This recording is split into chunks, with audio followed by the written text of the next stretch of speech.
Age is a beautiful indicator that shows the depth of life. Especially, the number 7 in age is the time when we unfold the wisest chapter in the great book called life. A generation ago, the age of 70 was the symbol of longevity. It is different now. It is no longer just about living long, but because it has become a new starting point of youth, where life is cultivated more abundantly.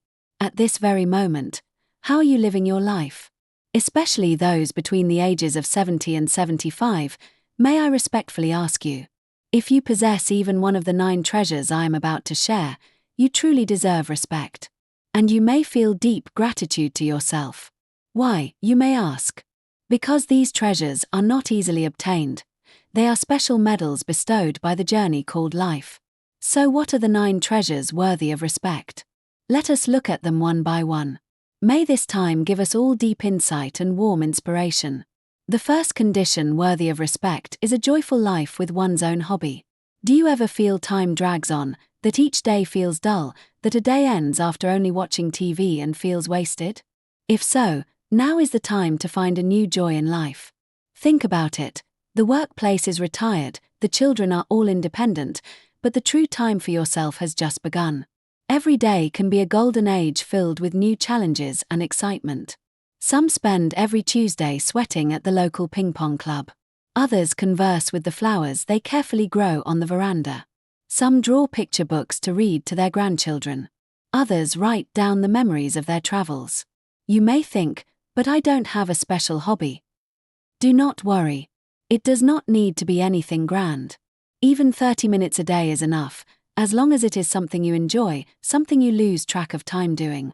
A person with a hobby is never lonely. Time alone is joyful, new friends with similar interests come, new conversations with children arise, and above all, you meet your true self. When you discover new joys like this, a sudden desire arises to learn more. The second condition worthy of respect is the exciting challenge of continuous learning. Have you ever heard the phrase age is just a number? Yes, it is true. But even more important is the age of the mind. Some people, even in their 80s, learn how to create electronic documents with smartphones. Others begin watercolor painting at 75. Yet there are those who say, what is the point of learning now? I am too old for something new. That's for young people. But think for a moment. How exciting is the world of 2025 that we live in? With just a smartphone, you can tour museums around the world, see and talk with grandchildren through video calls, manage your bank book at home without visiting a bank, and order delicious food through delivery apps. Of course, it may feel difficult at first. But once you become familiar, the world looks new. Daily life becomes more convenient, conversations with younger generations more enjoyable, and above all, you become proud of yourself. It does not have to be digital devices. It could be learning a new recipe, acquiring a foreign phrase, or learning a musical instrument at the local culture center. All of these are elixirs that keep our hearts young and vibrant. As we feel the joy of learning one by one, suddenly we want to share these precious experiences with others. The third condition worthy of respect is the special joy of sharing wisdom. Living for 70 years or more, how much have we seen, heard, and experienced? All those moments together have become treasures within us, the treasure of life's wisdom. At times, we made mistakes, at times regretted, at times overflowed with joy, at times shed tears. All these moments together made us wiser. And now is the time to share these precious experiences. By telling stories of life to young neighbors, by sharing experiences with friends of similar age, by volunteering in the community, and sometimes by telling grandchildren small secrets of life. But one important thing here, there is no need to lecture. No need to scold. Just warmly sharing together is enough. Yet at the base of all these activities lies one important thing, our healthy body. The fourth condition worthy of respect is the free life enjoyed with a healthy body. You may have heard the saying, health is the greatest wealth. But beyond the age of 70, we truly understand its meaning. Why? Because now it is not simply about how long we live, but about how we live. Think for a moment, waking up in the morning, brewing your own cup of coffee, carrying a shopping list to the market, and tidying every corner of the house in the evening. Does it seem ordinary? No. This is a blessing. It is a gift more precious than gold. Many people at this age already need help even with the smallest routines. But if you can still carry on your day with your own strength, that is not just convenience, it is dignity of life itself. And if you have a partner to share this healthy daily life with, that happiness is doubled. The fifth condition worthy of respect is the golden story lived together with a spouse. There is a truth that becomes clearer as we age. Money and health are of course precious, but having a partner who has walked with us through decades is an irreplaceable gift of life. In youth, we may not have realized this. We blamed each other. Who is struggling more? Why don't you understand me? But as years accumulate, we realize, just having each other nearby is an immense comfort. Having someone to ask, "How was your day?" when returning home. Having someone to share a warm bowl of soup across the table. Having someone to lie beside at night and talk about tomorrow. These ordinary moments together make our lives truly warm. And the love between a couple shines even brighter when it extends into the relationship with children. The sixth condition worthy of respect is the wise conversations shared with children. The older we get, the more precious the relationship with our children becomes. No matter how healthy or wealthy, if the relationship with children falters, is there not always a sense of emptiness in the heart? Yet here is an interesting fact. Many parents, without realizing, often say to their children, "When I raised you, things were different. Back in my day, we didn't need such things. You shouldn't live like that."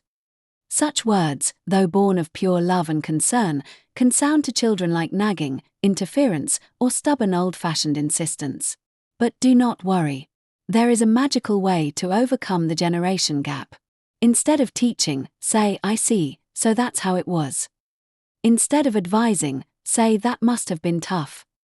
Instead of imposing, gently say, "This is what I think." When relationships with children improve, our view of the world also becomes clearer.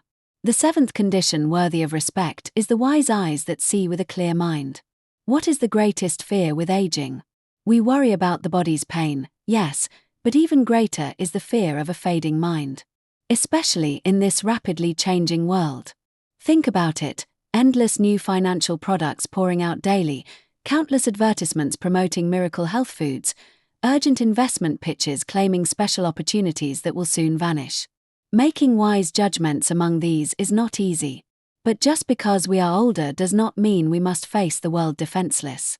On the contrary, the experience we have built in life is the best shield. If someone urges you that it's a once-in-a-lifetime chance, pause for a moment. If you see an advertisement insisting something is unconditionally good, doubt once more. If someone says you must hurry before you miss out, be even more cautious.